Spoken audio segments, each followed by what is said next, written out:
A very warm good morning to all the students. Today I am going to give the explanation of your first chapter from the book Flamingo, class 12, the last lesson. And author of this chapter is Alfonso Daudet. He was a French novelist and short story writer. He had written his writing or the short story when he was at his 14. The last lesson is set in the days of the Franco-Prussian War, in which French was defeated by the Prussian and the Prussia was led by the Otto von Bismarck. Prussia then consists of what now are the nation of Germany, Poland and parts of Austria. In this story, French district of Alsace and Lorraine had passed into Prussian hand. So we are going to read the story that further. What would happen?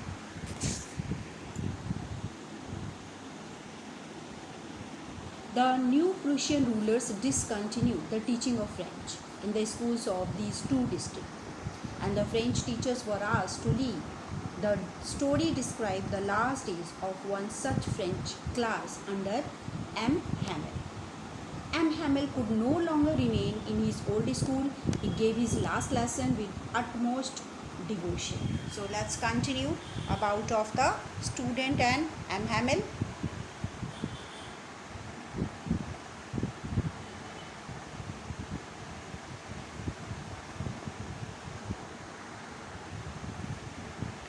I started for school very late that morning and was in great dread of scolding, especially because M. Hamel had said that he would question us on participles, and I did not know the first word about them. Student French was saying कि जब वो school के लिए तैयार हुआ उस morning उसे बहुत ज़्यादा डर लग रहा था, स्पेशली एम हैमल के बारे में, क्योंकि उन्होंने उस दिन उसे क्या काम दिया था। एम हैमल ने उस दिन उन्हें एक काम दिया था कि वो पार्टिसिपल्स के ऊपर अपना क्वेश्चन तैयार करके आएंगे, और जिस वजह से उसे डर लग रहा था. So now what he was saying, in your word meaning it has given here great dread of scolding.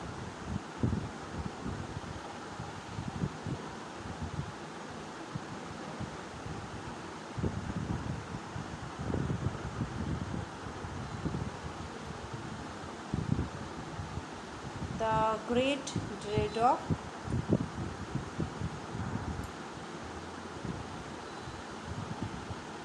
scolding in the second line. Okay, and it means he was scared. Scared होना मतलब कि उसे डर लग रहा था. This is okay. So it was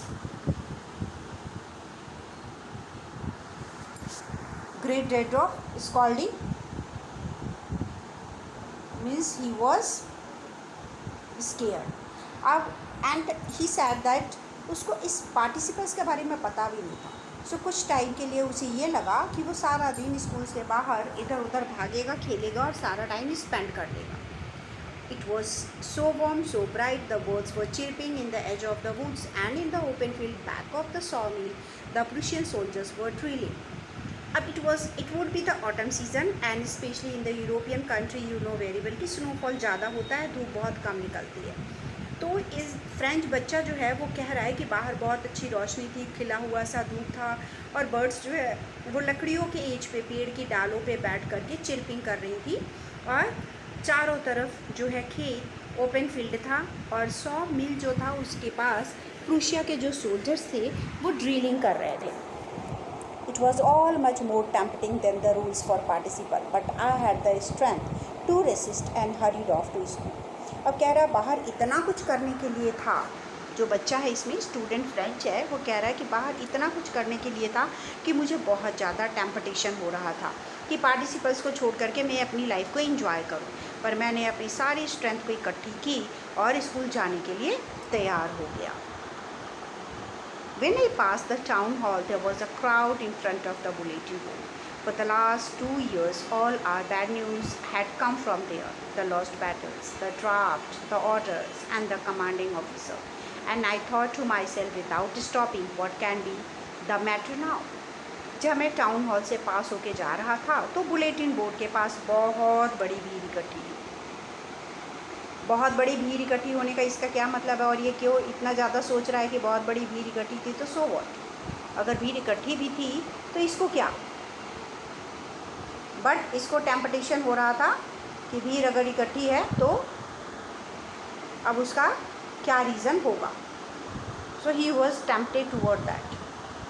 अब वो कह रहा है कि ज़्यादातर बैड न्यूज़ जो है इसी बुलेटिन बोर्ड से आई है, चाहे वो हम लॉस्ट बैटल की बात करें या फिर हम इसके according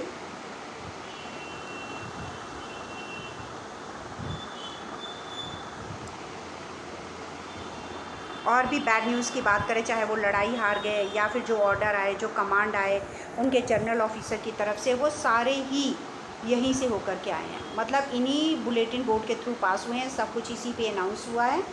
so that's why he was having scareness. उसे डर लग रहा था कि अब पता नहीं कौन सी बुरी खबर आ गई है। सो उसने बोला कि मैं भी जा कर के वहाँ पे रुक करके देखता हूँ कि एक्चुअल में खबर क्या थी। Then I hurried by as fast as I could go. The blacksmith watcher who was there with his apprentice reading the bulletin called after me, "Don't go so fast, Bob. You will go get to your school in plenty of time." जितनी जल्दी मैं वहाँ से जा रहा था, मेरा known black Smith वैचर जो है वहाँ पे अपने ट्रेनर के साथ था। अप्रेंटिस मतलब जो ट्रेनिंग करते हैं, और ये सारे बुलेटिन बोर्ड को रीड कर रहे थे। उसने मुझे बुलाते हुए कहा, बब यानी कि बच्चे, इतनी जल्दी जाने की ज़रूरत नहीं है, स्कूल जाने के लिए तुम्हारे पास काफ़ी समय है। I thought he was making fun of me and reached M Hamel's little garden all out of me. बहुत जोर लगा करके मैं एम हैमिल के गार्डन तक पहुंच गया, क्योंकि मुझे ऐसा लगा वो मेरा मजाक बना रहा है। Usually when school began there was a great bustle and which could be heard out in the street, the opening and closing of the desk, lessons repeated in unison. Unison means इकट्ठे होकर के जब हम कोई poem, table या बाकी चीज़ें recite करते हैं। Very loud with our hands over our ears to understand better, and the teacher's great ruler rapping on the table. Great ruler यानी कि जो स्केल हम टेबल के ऊपर टीचर्स बजाते होते हैं। कहते हैं यूजुअली जब स्कूल ओपन होता था बहुत शोर होती थी, यानी कि स्ट्रीट में भी शोर सुनाई देता था। स्कूल ओपन हो गया है, डेस्क बज रहा है, वहाँ पे साउंड आ रहा है, बच्चे अपने लेसन इकट्ठे बहुत ज़ोर ज़ोर से आवाज़ करके रिपीट कर रहे हैं। हम अपने कानों पे हाथ रख देते थे ताकि हमें बाकी चीज़ें अच्छी तरह से समझ आए, और हमें चुप कराने के लिए टीचर जो हैं वो टेबल पे रूलर्स को टैप करते थे। But now it was all so still, I had counted on the commotion to get to my desk without being seen. इस बार तो सब कुछ ही बिल्कुल शांत था।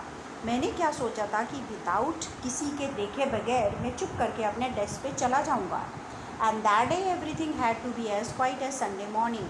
Through the window I saw my classmates already in their places and M Hamel walking up and down with his terrible iron ruler under his arm. उस दिन मैंने अपने विंडो से देखा, सारे बच्चे ऑलरेडी अपनी अपनी क्लासमेट्स जो है टेबल पे बैठे हुए थे, और एम हैमिल जो है वो अपने अंडर आर्म्स रूलर को दबाए हुए ऊपर नीचे टहल रहे थे। And I had to open the door and go in before everybody. You can imagine how I blushed and how frighten I was.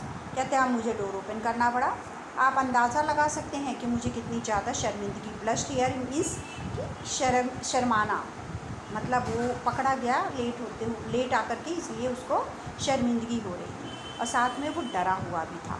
But nothing happened. M Hamel saw me and said very kindly, go to your place quickly little French, we were beginning without you. I jumped over the bench and sat down at my desk. Not till then, when I had got a little over my fright, did I see that our teacher had on his beautiful green coat. और कुछ भी नहीं हुआ। M हैमिल ने मुझे देखा और बड़े प्यार से कहा कि तुम लिटिल फ्रेंच अपने प्लेस पे शांति से चले जाओ, हम अपना चैप्टर तुम्हारे बगैर ही स्टार्ट करने वाले थे। मैंने जंप किया और बेंच पे जाकर के बैठ गया। Not till then when I had got a little over my fright. और थोड़ी देर तक तो मेरा डर दूर नहीं हो रहा था। Did I see that our teacher had on his beautiful green coat. अचानक ही मेरा ध्यान गया कि मेरे टीचर ने बहुत ही सुंदर से ग्रीन कलर का कोट पहना हुआ है। His frilled shirts and the little black silk cap. उनका शर्ट जो था वो कैसा था? फ्रिल था।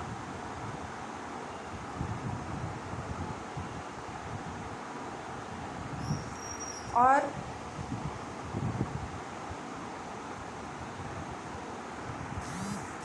फ्रिल शर्ट जो है और वो कोट जो है वो ज़्यादातर वो ओकेजनली पहनते होते थे। सो that's why he was just talking about of this कि उस दिन मैंने नोटिस किया कि उन्होंने एक्चुअली ये ड्रेसेस क्यों पहन रखे थे और उनको ऐसा क्यों लग रहा था कि वो डिफरेंट ड्रेस में है, उसको ऐसा क्यों लग रहा था, क्योंकि वो चीज़ें एम्ब्रॉयडर्ड सिल्क कैप या वो सारी चीज़ें जो हैं वो जनरली तब पहनता होता था जैसे कि कोई फंक्शन है, कोई ओकेशन है, या टीचर्स या कोई और भी यूजुअली तभी पहनते होते हैं जब कोई फंक्शन या ओकेशन होता है। तो उसके लिए वो चीज़ें बड़ी अजीब सी लग रही थी कि इन्होंने ये सारी एम्ब्रॉयडरी वाली चीज़ें क्यों पहन रखी है।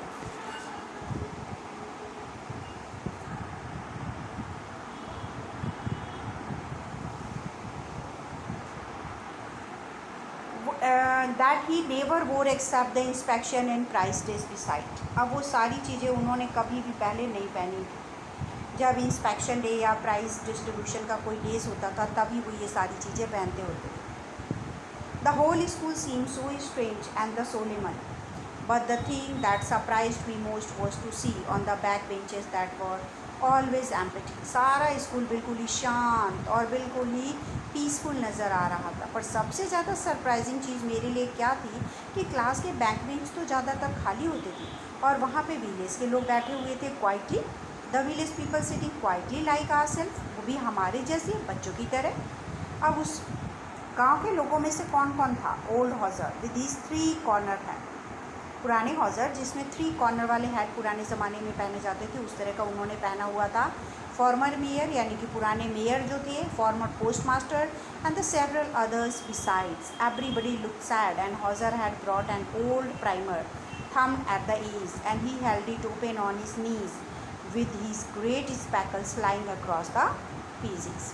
सारे वो रिटायर्ड और बुज़ुर्ग लोग बेंच के पीछे बैठे हुए थे, सभी दुखी नज़र आ रहे थे। ओल्ड हॉजर जो थे उनके पास पुराना एक प्राइमर था जिसके किनारे पे क्या लगे हुए थे? थंब, अंगूठे के निशान लगे हुए थे। उन्होंने अपने घुटनों के बल बैठ करके एक बड़ा से स्पेकल्स लगा करके उसके पेजेस को ओपन करना शुरू किया।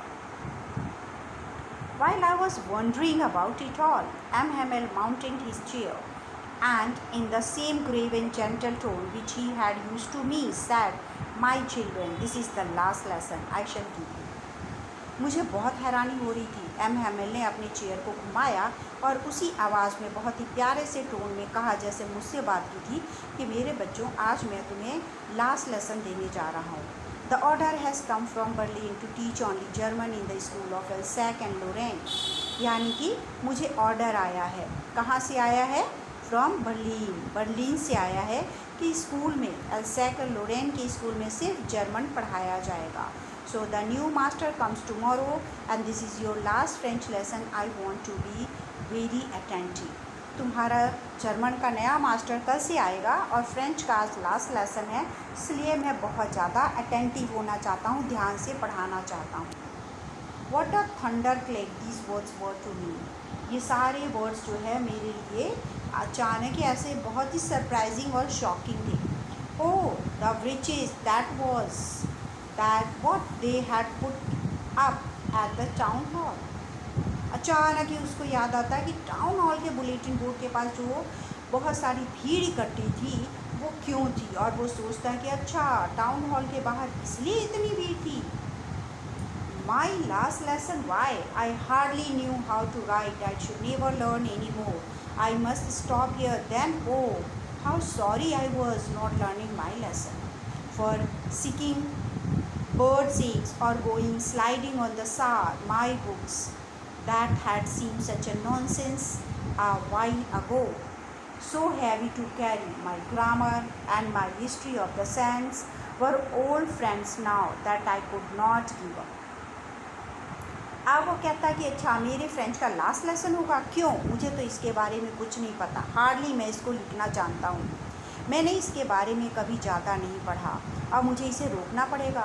दैन वो सॉरी फील करने लगता है कि कैसे मैं लेसन ना पढ़ने के लिए क्या क्या करता था, क्या क्या ढूंढता था। फॉर सीकिंग बर्ड्स, मैं चिड़िया के अंडे ढूंढने चले जाता था, मैं स्लाइड्स करके स्टार फिश को पकड़ने चला जाता था, और ये सारी नॉनसेंस वाली चीज़ें मैं पहले किया करता था। कई बार तो ग्रामर की बुक मुझे बहुत हैवी लगती थी, जिसमें साइंस, हिस्ट्री के साइंस के बारे में स्टोरी दिया होता था। ओल्ड फ्रेंड्स जो है, ये सारी बुक्स अब मैं गिव अप करूँगा, मैं इनके बारे में नहीं पढ़ूँगा। And M Hamel to the idea he was going away that I should never see him again. अब एम हैमिल के बारे में भी ये सोच जो बार बार मेरे दिमाग में आ रहा था कि मैं इनको दोबारा कभी नहीं देख पाऊँगा, made me forget all about his ruler and how cranky he was. और वो सारी चीज़ें मुझे इतनी ज़्यादा हर्ट कर रही थी कि मैं ये भूल गया कि वो कितने स्ट्रिक्ट थे, कितने ज़्यादा क्रैंकी थे, और कई बार वो कैसे रूलर से हमें डराते थे। तो फ्रेंच जो स्टूडेंट था वो अपनी सारी पुरानी चीज़ें भूल गया जब उसे ये पता लगा कि फ्रेंच का लास्ट लेसन है, M Hamel last lesson deliver करने जा रहे हैं। So rest of the chapter I will explain in my next class. Thank you. Up to now I will discuss the word meaning of hard words also. So keep in touch.